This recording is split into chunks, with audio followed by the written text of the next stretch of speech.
தமிழ்நாட்டில் கடந்த 23 ஆண்டுகளாக அரசு நிறுவனமான டாஸ்மாக் மூலமாக நடைபெற்று வந்த சில்லறை மது விற்பனையை தனியார் மயமாக்குவதற்கு தமிழக அரசு திட்டமிட்டுள்ளது பெரும் பரபரப்பை ஏற்படுத்தியுள்ளது.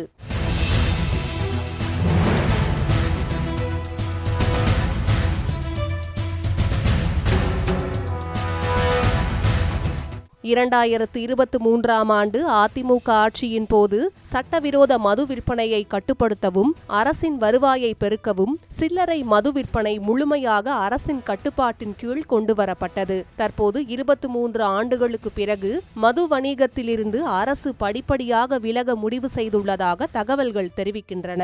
இந்த தனியார் மயமாக்கல் முதற்கட்டமாக மாநகராட்சிகள் மற்றும் நகராட்சிகள் போன்ற நகர்ப்புற பகுதிகளில் மட்டுமே நடைமுறைப்படுத்தப்பட உள்ளது. இதன் மூலம் மாநிலம் முழுவதும் செயல்பட்டு வரும் சுமார் 4000த்திற்கும் மேற்பட்ட டாஸ்மாக் கடைகளில் நகர்ப்புறங்களில் அமைந்துள்ள சுமார் 2500 கடைகள் மற்றும் அதனுடன் இயங்கும் பார்கள் தனியார் நிறுவனங்கள் மூலம் நடத்தப்படும் என்று கூறப்படுகிறது. இதற்காக வரவிருக்கும் சட்டமன்ற கூட்டத்தொடரில் மதுவிலக்கு மற்றும் ஆயத்தீர்வைத்துறை சட்டத்தில் தேவையான சட்ட திருத்தங்கள் கொண்டுவர அரசு ஆயத்தமாகி வருகிறது. மது கடைகளை நடத்துவதில் அரசுக்கு எவ்வித கண்ணியமும் இல்லை என்றும் மதுபானங்களின் மீது கூடுதல் விலை வசூலிக்கப்படுவதாக அரசு மீது தொடர்ந்து சுமத்தப்படும் குற்றச்சாட்டுகளுக்கு முற்றுப்புள்ளி வைக்கவுமே இந்த முடிவு எடுக்கப்பட்டதாக அதிகாரிகள் தரப்பில் தெரிவிக்கப்பட்டுள்ளது. கர்நாடகா, ஆந்திரா மற்றும் புதுச்சேரி ஆகிய அண்டை மாநிலங்களை பின்பற்றி தனியார் கடை உரிமையாளர்களிடமிருந்து உரிம கட்டணம் மட்டுமே வசூலிக்கும் புதிய மாதிரியை செயல்படுத்த அரசு திட்டமிட்டுள்ளது.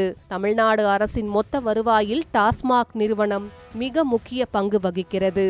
2024-25ஆம் நிதியாண்டில் மட்டும் மது விற்பனை மூலம் அரசுக்கு சுமார் 48,344 கோடி ரூபாய் வருவாய் கிடைத்துள்ளது. இந்நிலையில் கடைகளை தனியாருக்கு தருவதன் மூலம் ஏற்படக்கூடிய வருவாய் இழப்பை ஈடுகட்ட மாற்று வருமானம் வருவதற்கான பாதைகளை அரசு ஆராய்ந்து வருகிறது.